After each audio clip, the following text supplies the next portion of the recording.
자, 오늘은 예수님께서 광야에서 시험 받으신 세 번째 사건 마지막인데요. 마태복음 4장 8절에서 10절 말씀 우리 같이 한번 읽어보도록 하겠습니다. 시작.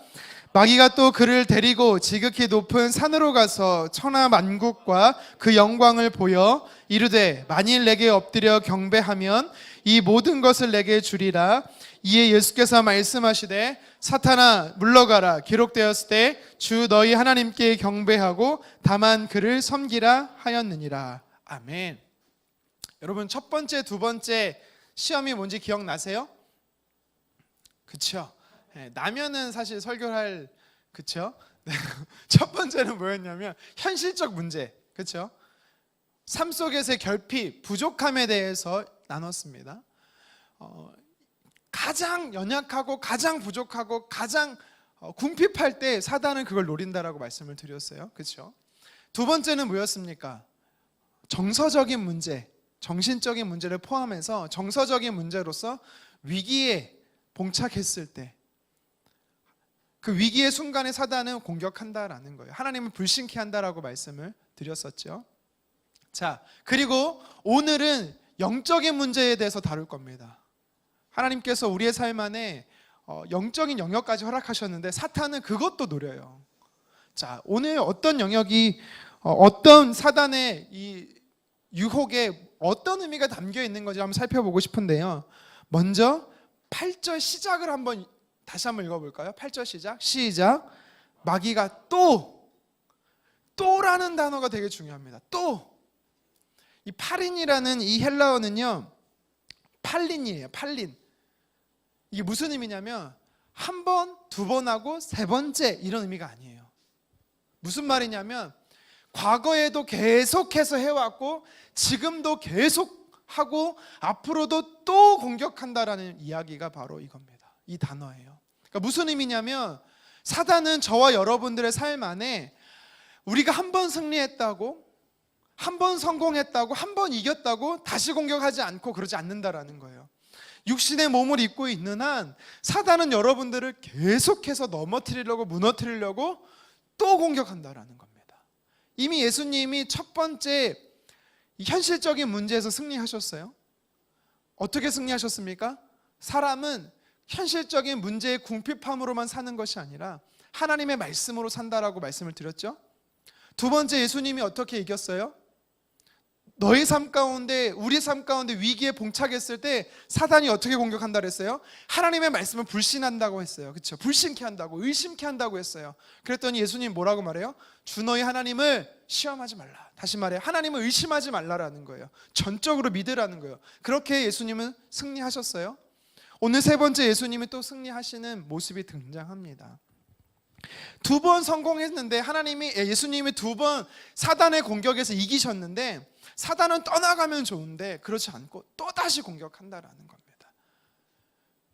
제가 여러분 무슨 죄 짓는지 다 알아요. 제 영안이 열렸거든요. 딱 보면 내 눈을 바라보세요. 여러분이 무슨 죄를 봐봐, 갑자기 눈빛이 그냥 갑자기 나는 죄 안 졌는데 초롱초롱하게 보는 것 같아.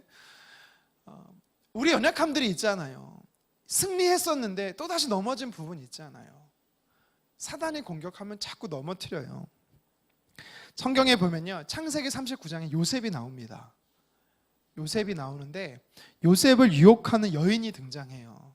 자, 성경 말씀 한번 같이 읽어볼까요? 그 여인이 어떻게 유혹하는지. 시작.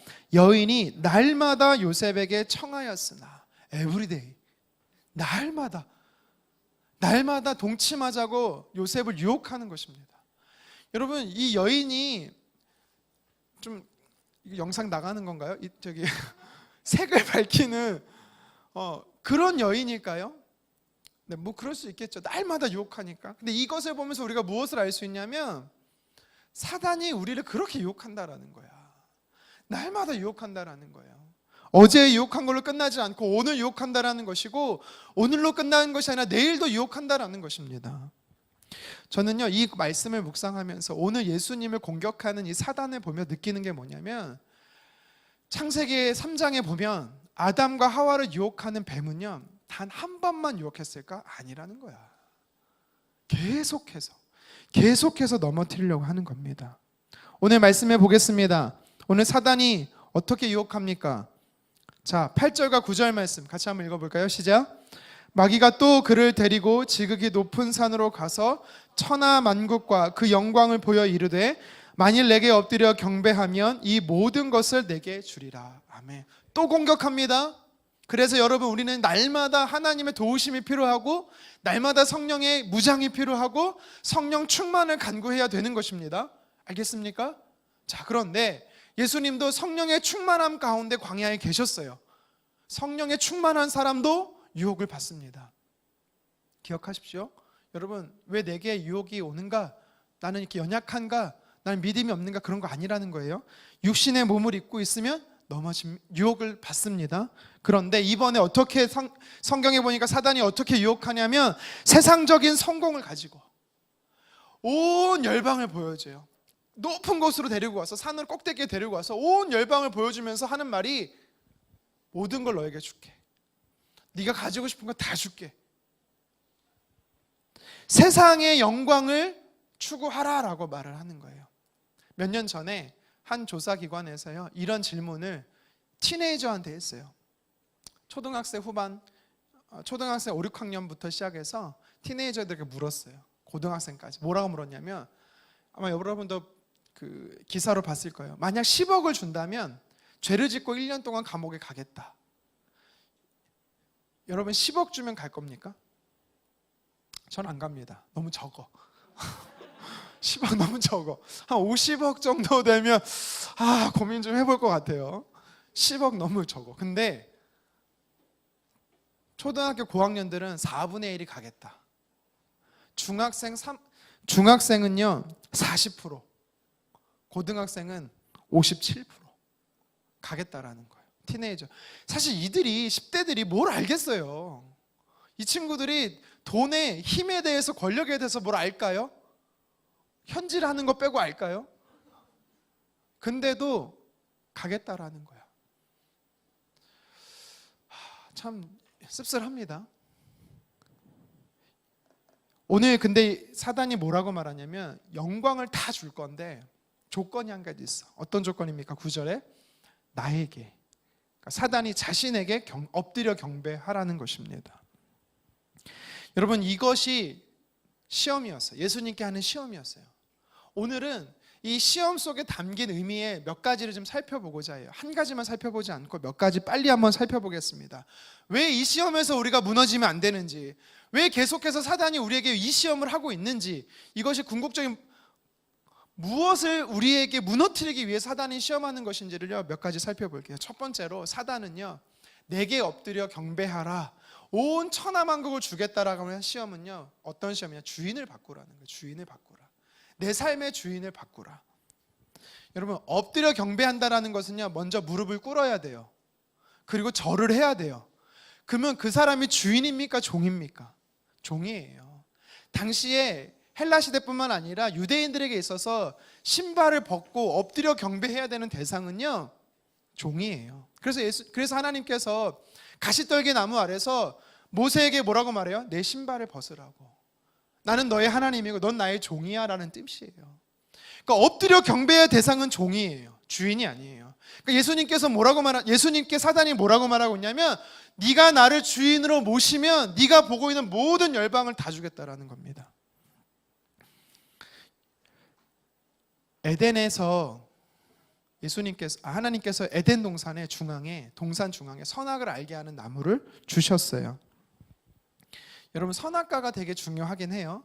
그런데 선악과보다 더 중요한 게 뭐냐면 사실 생명나무의 열매예요. 아담과 하와가 선악과를 따먹고 나서 에덴에서 쫓겨날 때 하나님께서 천사들, 그룹들이라고 하죠. 천사들과 화염검이라고 해서 이렇게 불이 나는 검이 있어요. 이 화염검으로 지키게 하셔요. 무엇을 지키게 하냐면 아담과 하와가 생명나무의 실과를 먹고 영생을 얻을까 봐 영생을 얻지 못하도록, 접근하지 못하도록 하십니다. 그런데 왜 하필 이렇게 생각하시는 분들이 있어요. 왜 하필 생명나무가 아니라 선악과를 만드셔서, 아담과 하와가 죄질 줄 알았으면 그걸 만들지 마시지, 그걸 죄질 걸 알면서도 굳이 만드셔갖고 죄짓게 하셨을까? 선악과를 처음부터 없앴으면은 아담과 하와가 죄짓지 않았을 텐데. 여러분 이렇게 혹시 생각하시는 분 계신가요? 결론적부터 말씀드리지만 여러분, 선악과는요 아담과 하와가 죄를 짓도록 일부러 하나님 미끼로 던진 게 아니에요. 선악과가 주신 이유가 있어요. 그것은 결론부터 얘기하면 좋은 거예요. 좋은 거야. 왜 좋은지 자세하게 설명하기에는 오늘은 알고 싶으면 찾아오세요. 결론적으로 무엇을 말하냐면 하나님이 선악과를 볼 때마다 창조주 하나님을 기억하게 되는 거야. 나를 만드신 하나님이 누구신지를 아담과 하와는 기억하는 거예요. 이 온 우주 만물을 다스리시고 통치하시고 내 삶에 간섭하시고 일하시는 역사하신 하나님이 누구신지를 아담과 하와는요 그 선악과를 알게 하는 것을 통해서 깨닫게 되는 거예요. 이게 좀 어렵다라고 말하면 제가 한 가지 예를 들게요. 아까도 요셉에 대해서 이야기를 했는데 우리 말씀 한 가지만 더 보겠습니다. 창세기 39장 8절 9절 말씀 함께 읽겠습니다.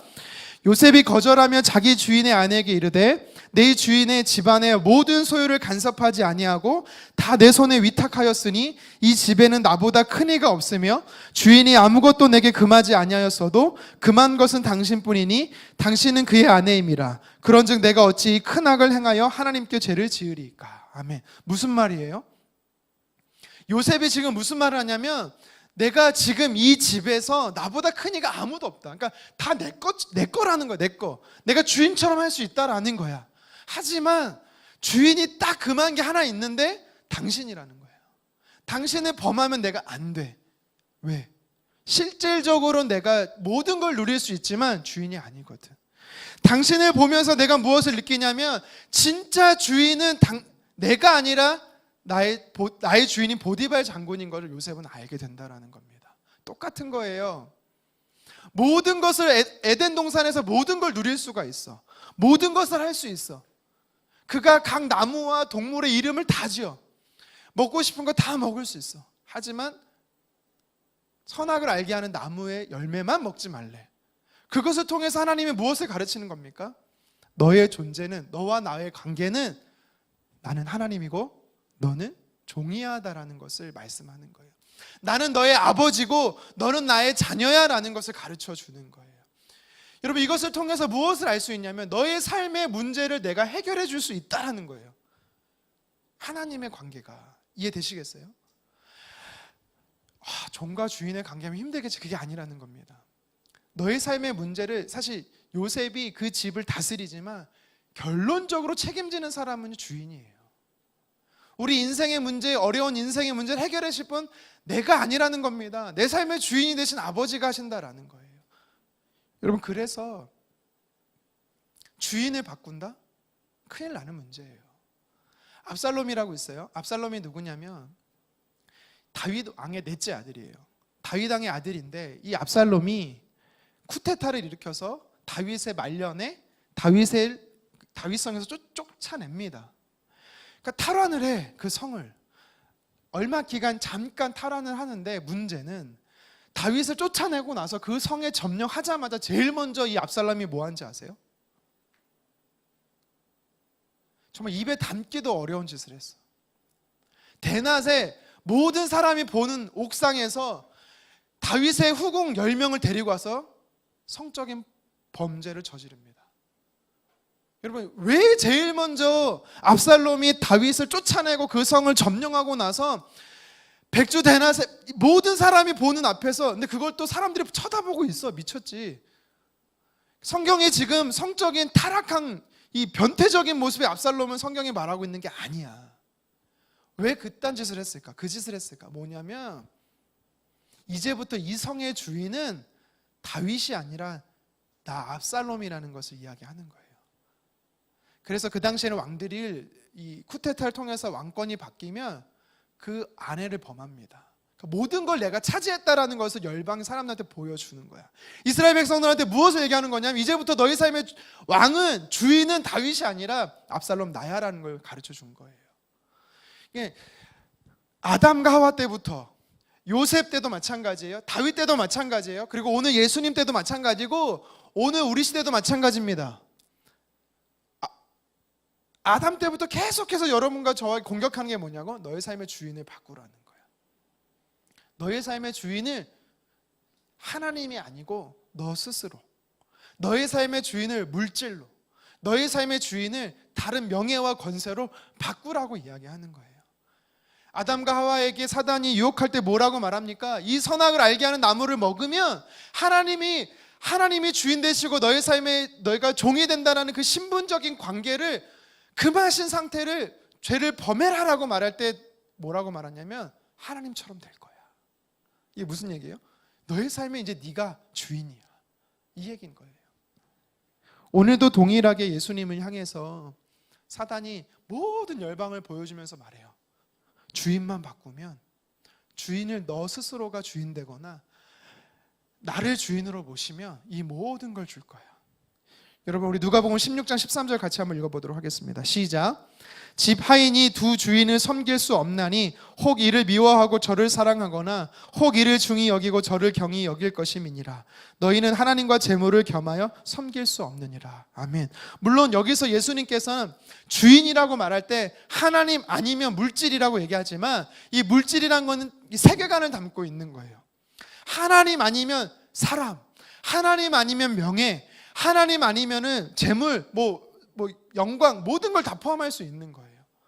그러니까 지금 우리의 싸움은 뭐냐? 주인을 누구로 모실 거냐라는 이 싸움이 계속되는 거예요. 여러분, 청년 때에 우리가 계속해서 싸울 겁니다. 주인을 누구로 모실 거냐? 계속 싸울 거예요. 여러분, 오해하지 말고 착각하지 마세요. 하나님 내가 주인으로 모시고 내가 종이 되면 인생 진짜 재미없겠다. 여러분, 혹시 이렇게 우리 청년들, 형제들, 래퍼 그렇게 생각하고 있습니까? 여러분, 결코 아니에요. 요셉이 애굽의 종으로 팔려가잖아요. 그렇죠? 요셉이 자유가 없어요. 완전한 종이에요. 그런데 그가 결혼해서 자녀를 둘 낳습니다. 므낫세와 에브라임을 낳아요. 근데 그 아들들의 이름을 어떻게 짓는지 아세요? 첫째 장남이 므낫세인데 그 므낫세 이름의 뜻이 뭔지 알아요? 잊어버리다예요.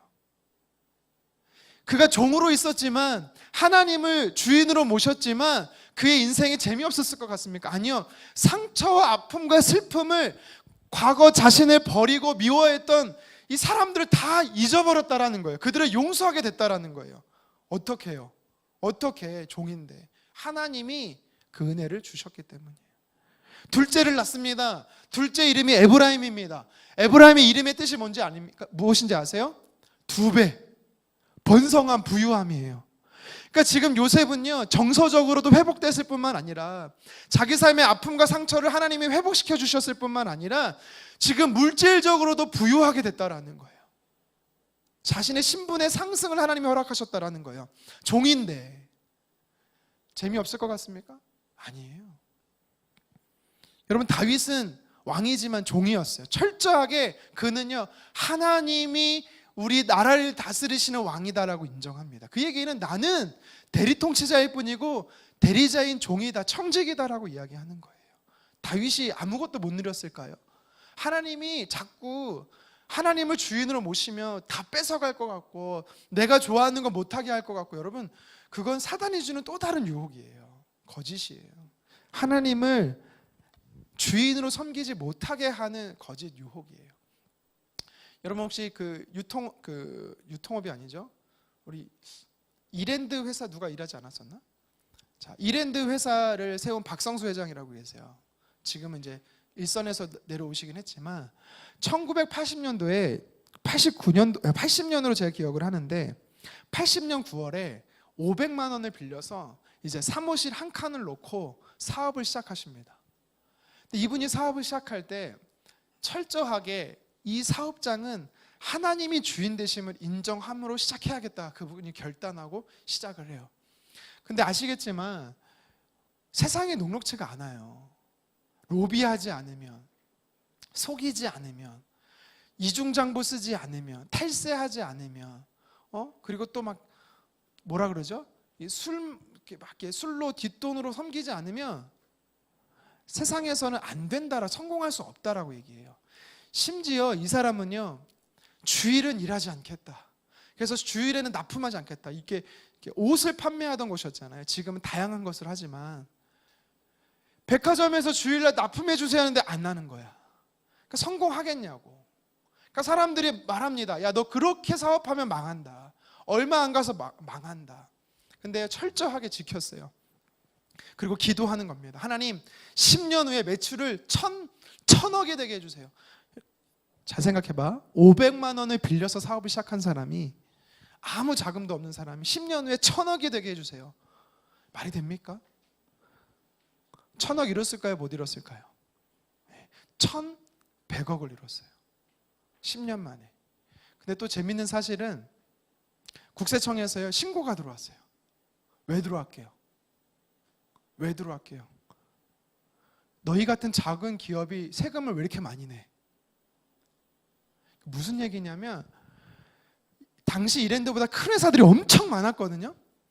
근데 그 회사들이 세금을 제대로 안 냈단 소리야. 성공의 비결이 무엇입니까? 물어봅니다. 그랬더니 박성수 회장님 말해요. 철저하게 하나님이 우리의 삶의 주인임을 인정했습니다. 우리 회사의 주인이심을 인정했습니다. 내 삶의 주인임을 인정했습니다. 그것이 우리 회사의 사업의 성공의 비결입니다. 하나님이 기뻐하시는 것, 하나님이 주인 되심을 인정하는 삶. 여러분, 그런데 정직하게 행하지 부정직하게 행할 수 있겠어요? 남을 속일 수 있겠어요? 비리를 행할 수 있겠어요? 못하는 겁니다. 세상은요, 일 잘할 사람에게 맡겨요. 그렇지 않아요? 일 잘하는 사람을 뽑지요. 하나님도 똑같아요. 여러분, 하나님이 주님 저 선교사 살게요, 아무나 안 보내요. 여러분, 우리 간사님 사역자들 제가 뽑을 때 그래도 그나마 그 중에서 뽑을 만한 사람을 뽑은 거지, 제가 모시고 온 거지. 여러분, 되게 형편없게 보지 마세요. 훌륭한 분들이세요. 세상도 그런데 하나님도 마찬가지예요. 하나님 나라에 충성된 사람, 청지기로서 하나님의 주인 되심을 인정하는 사람, 그 사람에게 철저하게 하나님이 맡기시는 거예요. 여러분, 그래서 청년의 때는 우리가 어떻게 되냐? 전도서 12장 1절 상반절 같이 한번 읽겠습니다. 시작. 너는 청년의 때에 너희 창조주를 기억하라. 아멘. 여러분, 그렇습니다. 반드시 사단은 우리를 또 유혹합니다. 계속 유혹할 거예요. 뭐라고? 너의 삶의 주인 하나님으로 모시지 마. 고리타분해. 성공할 수 없어. 야, 저 사람들을 봐. 화려한 것을 어두운 밤에 네온사인 같이 화려함으로 세상을 보게 할 겁니다. 허상을 쫓지 마십시오. 신기루예요. 오늘 왜 사단의 이 시험에서 우리가 넘어지면 안 되는가? 첫 번째가 뭐였어요? 하나님 우리 삶의 주인 되기 때문이에요. 그렇죠? 사단은 계속해서 우리 주인을 바꾸라고 말해요. 두 번째는 뭐냐면, 내가 어떤 존재인지를 망각하게, 그 존재성을 상실시키기 때문이에요. 예수님이 어떤 분이십니까, 여러분? 예수님이 누구세요? 빌립보서에 보십시오. 예수님이 어떤 분이십니까? 하나님과 동등됨을 취하지 않으시고, 그러니까 하나님이란 소리예요. 성부 하나님이시고 예수님은 성자 하나님이세요. 하나님이 육신의 몸을 입고 이 땅에 오셨어요. 다시 말해서 하나님이, 하나님의 권세와 예수님의 권세는 똑같다라는 겁니다. 아버지 되시고 자녀 된다는 얘기는요, 사실 아버지가 더 세고 그 다음에 아들이다 이런 의미가 아니고, 유대 사회에서 아버지와 아들의 관계는요, 동등한 권세를 누리고 있다라는 거예요. 그래서 예수님이 나는 하나님의 아들이라고 말했을 때 신성모독이라고 이야기를 하는 거예요. 우리는 저는 전주이시 능안대군 44대 손이거든요. 지금 의미가 없어요. 아마 지금 조선시대였으면 다 우리 집 종들이었을 거예요, 여러분. 죄송합니다. 내가 무슨 대군, 무슨 파 몇 대 하면은 그 권세를 누리는 거예요. 예수님도 똑같다라는 거예요. 하나님의 자녀의 권세를 누리고 있다라는 것은 하나님의 권세를 누리고 있다라는 거예요. 근데 사단이 뭐라고 말하고 있습니까? 내가 모든 걸 줄게. 모든 걸 줄게. 하늘의 권세와 땅의 권세를 가지신 분이 누구세요? 하나님이세요. 하늘과 땅의 권세를 가지신 그 하나님이 그 권세를 누구에게 주셨습니까? 자녀된 예수님께 주셨어요. 근데 그 권세도 없는 사단이 뭐라고 말하고 있냐면, 모두 다 줄게. 성경에 보니까 요한복음 12장에 세상의 임금이라고 사단을 이야기하고요, 고린도후서 4장에 이 세상의 신이라고 얘기하고요, 에베소서 2장에 공중권세 잡은 자라고 이야기를 해요. 사단을 이야기할 때, 사탄을, 마귀 사탄을 이야기할 때, 그러니까 성경이 이렇게 얘기하니까 모든 권세를 가지고 있는 것처럼 보일 뿐이지 행세를 하고 있을 뿐이에요. 제가 아까 신기루라고 했잖아요. 신기루는요, 너무 더우면 이 열 때문에 저쪽에 있는 이 빛의 굴절 현상 때문에, 맞죠, 과학 선생님? 네. 빛의 굴절 때문에 물이 없는데 하늘이 물처럼 보여요. 그래서 신기루를 쫓으면 쫓을수록 더 멀어져 가는 거예요. 사단은요, 사단의 권세는 신기루와 같은 거예요. 진짜 권세는 누가 갖고 있냐면 하나님이 갖고 계시고 예수 그리스도가 갖고 계세요. 우리 성경을 몇 구절 찾아볼까요? 시편 2편 8절 말씀입니다. 시작. 내게 구하라. 내가 이방 나라를 내 유업으로 주리니 내 소유가 땅끝까지 이르리라. 아멘. 하나님께서요, 열방을 소유하고 계시기 때문에 우리가 하나님 우리에게 방 하나 주십시오, 10개 방 중에 그 열방은 아니지만 하나님 나에게 그 열방을 주십시오 할 때 하나님께 구하라라고 이야기를 해요. 그 권세가 주님께 있기 때문에. 이제 이해했습니까? 열방이라는 걸? 네, 그 중에 방 하나 달라는 게 그게 아니죠. All nations를 구하라는 겁니다. 영어예요. 그리고 그 권세를 누구에게 주었느냐? 우리 마태복음 28장 18절입니다. 시작. 예수께서 나와 말씀하여 이르시되 하늘과 땅의 모든 권세를 내게 주셨다. 온 열방의 권세를 하나님이 가지셨는데 그 권세를 아들이신 예수님께 주셨다라는 거예요. 그래서 예수님께서 이렇게 고백해요. 마태복음 빌립보서 2장 10절 11절 시작. 하늘에 있는 자들과 땅에 있는 자들과 땅 아래에 있는 자들로 모든 무릎을 예수의 이름 앞에 꿇게 하시고 모든 입으로 예수를 그리스도라 주라 시인하여 하나님 아버지께 영광을 돌리게 하셨느니라. 아멘. 무슨 말입니까? 하늘 권세를 예수님께 주셨더니 그 예수님 앞에 온 열방에 있는 사람들이 무릎을 꿇고 경배한다라는 거예요. 근데 이것을 지금 사단이 뭐라고 말하고 있습니까? 모든 권세를 하나님이 소유하고 모든 권세를 예수님이 소유하고 있음에도 불구하고 내게 엎드려 경배하면 모든 걸 다 줄게. 지금 예수님께 무엇을 빼앗으려고 하는 거냐면 하나님 아버지와 예수님의 관계를 빼앗는 거예요. 예수님은 하나님의 아들이십니다. 믿으십니까? 예수님은 하나님의 아들이실 뿐만 아니라 곧 하나님이십니다. 다시 말해 모든 권세를 누릴 수 있다라는 거예요.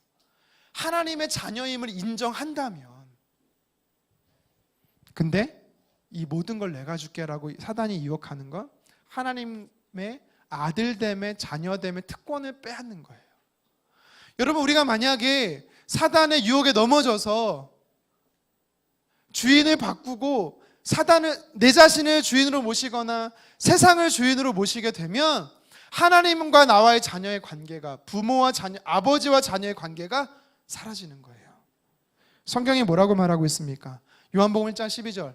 영접하는 자 곧 그 이름을 믿는 자들에게는 하나님의 자녀가 되는 권세를 주셨다.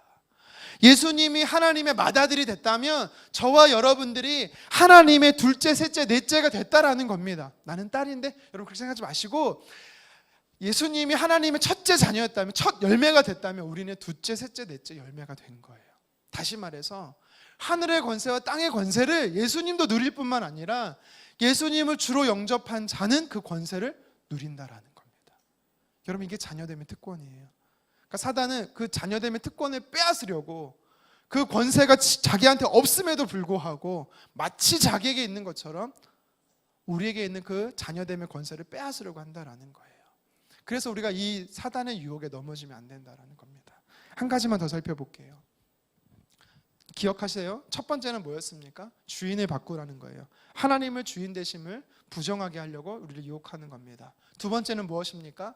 하나님이 우리의 아버지 되시고 우리는 하나님이 나의 예수 그리스도를 통해서 하나님의 자녀됨의 권세를 못 누리게 하려고 빼앗는 겁니다. 세 번째는 무엇이냐면 사명을 빼앗는 거예요. 사명. 예수님이 이 땅에 왜 오셨죠? 예수님이 이 땅에 왜 육신의 몸을 입고 오셨죠? 모든 인류의 죄를 대신하여 죽으시기 위해, 십자가에 죽으시기 위해 이 땅에 오신 거예요. 세상에서는요, 사단도 마찬가지지만 오병이어 사건 이후에 세상 사람들이 예수님을 왕으로, 로마의 왕으로 칭송하고자 막 붐이 일어나요. 그때 예수님은 도망가듯이 뛰쳐나갑니다. 왜? 예수님은 세상의 통치자로 오신 게 아니야. 그러니까 세상 임금이 되려고 오신 게 진짜 아니에요. 세상을 구원하고자, 십자가에 달려서 세상을 구원하고자 오신 분이세요. 그런데 사단은 어떻게 합니까? 세상의 왕이 되라고, 이 모든 걸 취해서 세상의 왕이 되라고. 왜? 십자가에 달려 죽음으로 인류를 구원하는 사명을 누리지 못하도록 하나님의 계획을 빼앗으려고 예수님을 유혹하고 있는 것입니다. 여러분, 똑같아요. 여러분, 매일의 삶이 혹시 분주합니까? 여러분, 열심히 사세요. 근데 너무 그 열심히 내가 살고 있는 목적이 뭔지를 점검해 보세요. 너무 분주하게 살면 혹시 내가 사명을 잃어버리고 있는 게 아닌가 점검해 보세요. 세상에 빠져 살면 살수록 사명에서 멀어집니다. 이상하다 생각하실 수 있는데, 내가 열심히 사는데 그게 하나님의 영광을 위한 삶이 아닐 수 있다니까. 여러분, 마태복음 6장 31절 33절 같이 한번 읽어보겠습니다. 그러므로 염려하여 이르기를 무엇을 먹을까 마실까 무엇을 입을까 하지 말라. 이는 다 이방인들이 구하는 것이라. 너희 하늘 아버지께서 이 모든 것이 너희에게 있어야 할 줄을 아시느니라. 그런즉 너희는 먼저 그의 나라와 그의 의를 구하라. 그리하면 이 모든 것을 너희에게 더하시리라. 아멘. 여기서 뭐라고 말하고 있습니까? 먼저 그의 나라를 구하라라는 거예요. 하나님의 나라를 구하라는 게 무슨 말입니까? 하나님이 저와 여러분들을 이 땅에 왜 태어나게 하셨어요? 안 보내셔도 되는데 굳이 보내신 이유가 뭘까요? 우리를 첫 번째는 구원하시기 위해서고, 그럼 우리가 구원받았으면, 예수님을 믿었으면 바로 천국으로 부르시면 되는데 왜 살아가게 하시는 이유가 뭡니까? 하나님이 여러분에게 각자에게 주신 사명이 있다는 거예요. 예수님께서 십자가를 위해 이 땅에 오신 것처럼, 십자가에 달려 죽으시기 위해 이 땅에 오신 것처럼 여러분 각 사람에게도 하나님이 주신 분명한 사명이 있어요. 그러니까 지금 사단은 여러분들에게 허락하신 그 사명을, 하나님 주신 그 사명을 이루지 못하도록 하기 위해서 계속해서 여러분 삶을 분주하게 만든다는 거예요. 뺑뺑이 돌리게 하는 거야. 여러분, 왜 시험을 치려고 합니까? 왜 대입을 하십니까? 왜 직장을 갑니까? 왜 연애를 하고 결혼을 합니까? 자녀를 낳습니까? 더 잘 살려고. 좋아요. 이 땅에서 다 잘 살기 위해서. 그리고 나서요. 그리고 나서 and then so what? 또 뭐 있죠? because 네. 그래서 그리고 나서 그 다음은 뭔데? 그러니까 사단은요, 어린 아이 때부터 시작해서 노년에 이르기까지 굉장히 인생을 분주하게 만들어요. 중요한 건 쉼없이 달려가게 하는데, 문제는 그게 우리의 사명이냐라는 거예요. 화려해 보이고 내가 하고 싶고 원하는 것은 맞지만 먼저 그 나라와 그의 의를 구하고 있냐라는 거예요. 사단은 예수님이 이 땅에 오신 이유를 분명히 알았어요. 그렇기 때문에 예수님을 그 사명대로 살지 못하도록 유혹하는 겁니다. 이 땅에 많은 하나님의 자녀된 저와 여러분들에게 사단은요, 유혹합니다. 때로는 당연히 거쳐가야 되는 단계야. 시험 치르고 대학 들어가고 취업하고 결혼하고 우리가 다 해야 되는 건 맞아. 또 자녀도 낳고 가정을 꾸리는 거 맞습니다. 근데 분명한 건 그것에 집중하여서 하나님의 사명을 잃어버리게 한다는 것입니다. 뭐라고 말해요? 먼저 그 나라와 의를 구하라. 그리하면 너희에게 너희가 있어야 할 것들을 더하시리라. 세상 이방인들은 무엇을 먹을까 마실까 입을까가 목적이야. 그게 인생의 목표와 목적이야. 하지만 하나님의 사람들은 그게 인생의 목적이 돼서는 안 된다는 거예요. 특별히 청년인 여러분들은 하나님 주신 사명을 발견해야 돼. 나에게 하나님 이 땅에 태어나게 하신 이유가 뭘까? 모세가 강건하면 70, 80이라고 했어요. 저 40살 넘었어요. 이제 절반 살았어요. 고민해보는 거예요. 터닝 포인트를, 반원점을 돌아야 돼요. 내가 정말 하나님의 영광을 위해 살아가고 있는가? 살아왔는가? 나는 진짜 하나님의 그 비전을 향해 사명을 위해 달려가고 있는가? 점검해 봐야 됩니다. 여러분들 어떻게 보면 인생의 4분의 1 산 사람도 있고, 뭐 120살까지 살면 6분의 1 사는 사람도 있고, 좋습니다. 분명한 사실은 여러분, 사단은 여러분의 사명을 가로막는다라는 거예요. 예수님께서 오늘 이러한 유혹을 받으셨어요. 정리하겠습니다. 3가지였어요. 주인을 바꿔라. 하나님이 너 삶의 주인이 아니야. 네가 주인 돼도 돼. 세상 영광을 주인으로 삼아. 나에게 엎드려. 다 줄게. 줄 수도 없으면서. 하나님의 주인 되심을 바꾸라고 말해요. 그리고 이미 하나님의 자녀됨의 권세를 예수님께서 가지고 계심에도 불구하고 그 하나님과의 관계를 깨트림으로 인해서 마치 자기가 모든 걸 줄 수 있을 것처럼 우리에게 그렇게 유혹합니다. 세 번째는 무엇입니까? 예수님이 이 땅에 오신 사명이 있었어요. 그 사명을 누리지 못하도록 빼앗도록 하는 것이었습니다. 이때 예수님께서 어떻게 사단을 물리치십니까? 우리 10절 말씀 같이 한번 읽겠습니다. 이에 예수께서 말씀하시되 사탄아 물러가라 기록되었으되 주 너희 하나님께 경배하고 다만 그를 섬기라 하였느니라. 두 가지를 간단하게 말씀드립니다. 첫 번째는요, 사단을 대적하는 거예요. 여러분, 사단을 어떻게 싸워 이기죠? 사단을 어떻게 싸워 이겨요? 예수님께서 가르쳐 주신 거 있잖아. 사탄아 물러가라라고 명했어요. 이게 우리에게 필요해. 이게 영적인 원리, 영적 전쟁에서 영적인 원리인데 여러분 사용하셔야 돼요. 혹시 여러분 내가 무엇을 위해 살아야 되지? 고민되고 내가 하나님 주신 사명에 대한 부분에서 멀어져 가고 있다고 느낄 때, 또 하나님이 나의 아버지 되시고 나는 하나님의 자녀인 것에 대한 불신과 불확실성 속에 있을 때, 하나님 날 사랑하실까에 대한 염려와 걱정이 있을 때, 내가 이러고도 내 이런 죄를 졌는데도 불구하고 하나님 나 사랑하실까라는 생각이 들 때마다, 그리고 어느 순간부터 하나님을 위해 사는 것이 아니라 하나님을 내 삶의 주인으로 모시는 것이 아니라 하나님보다 더 사랑하는 것이 생길 때 우리가 행해야 될 게 뭐냐? 그 배후에는 사탄이 있다라는 거예요. 여러분 이걸 깨달아야 돼. 이게 영적인 원리예요. 영적 전쟁의 원리예요. 그래서 우리가 해야 될 건 뭐냐면 예수 그리스도의 이름으로 명하노니 사단아 물러가라 대적해야 돼요. 싸워서 이길 수 있을 것 같아요? 절대 못 이겨요. 물론 기도하고 예배하고 맞습니다. 다 하지만 배후에 누가 있는지를 우리가 알아야 돼요. 조종하고 있는 사람이 있다니까. 사단은 계속해서 저와 여러분들에게 하나님 너 하나님 자녀 아니야. 너 하나님 기뻐하지 않아. 너를 통해 하나님 영광 받지 않아. 너를 통해 사명 없어. 계속해서 내가 하나님의 자녀된 권세를 빼앗는 이런 사단의 유혹이 올 때마다 예수님처럼 대적해야 되는 거예요. 아시겠습니까?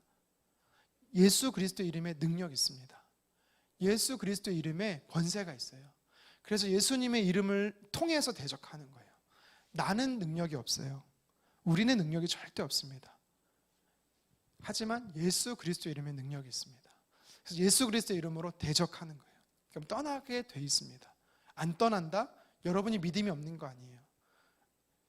둘 중에 하나예요. 성경이 거짓이거나 여러분들이 진짜 신뢰하며 대적하지 않은 거예요. 우리의 믿음과 상관없어요. 오해하지 마십시오. 믿음이 있는데 거기서 말하는 믿음은 자녀됨의 믿음, 확신을 이야기하는 겁니다. 내가 무엇을 해서 어떤 공적을 이루어서 그런 걸 말하는 게 아니에요. 내가 하나님의 자녀라면 자녀됨의 권세가 있어요. 그걸 사용하십시오. 그리고 두 번째는 뭐냐? 하나님께만 경배하고 하나님만 섬기는 겁니다. 여러분 왜 우리가 공동체로 모여서 예배합니까? 하나님을 예배하는 이유가 무엇입니까? 오늘 말씀에서 예수님께서 하나님과 나와의 자녀를 명확하게 더 친밀하게 자녀됨의 권세를 누리기 위해선 예배하라고 말씀하는 겁니다. 하나님의 사명을 잃어버렸습니까? 그 하나님의 사명을 더 발견하기 위해서는요, 예배해야 되는 거예요. 뿐만 아닙니다. 우리가 예배를 통해서 예배 받으시면서 하나님이 무엇을 인정하냐면 하나님 나의 삶의 주인 되십니다. 하나님 내 삶의 하나님의 주인이시고 나는 청지기입니다를 인정하는 거예요. 그게 예배예요. 그래서 예수님께서 두 가지를 말씀하신 거예요. 영적으로 사단을 대적하라는 겁니다. 내 삶에 묶어있는 어둠의 세력을 대적하라는 거예요. 그리고 하나님을 예배하라는 겁니다. 그럴 때 우리가 세 번째 이 사단의 시험에서 승리할 수 있는 것입니다. 자녀됨의 권세를 누리십시오. 온 열방의 권세를 하나님 이미 갖고 계세요.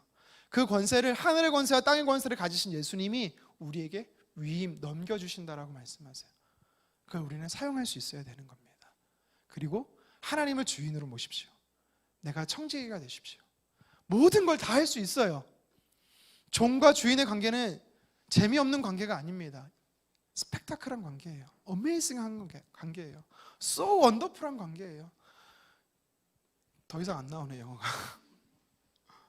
그리고 마지막으로 세 번째로 무엇입니까? 사명을 발견하십시오.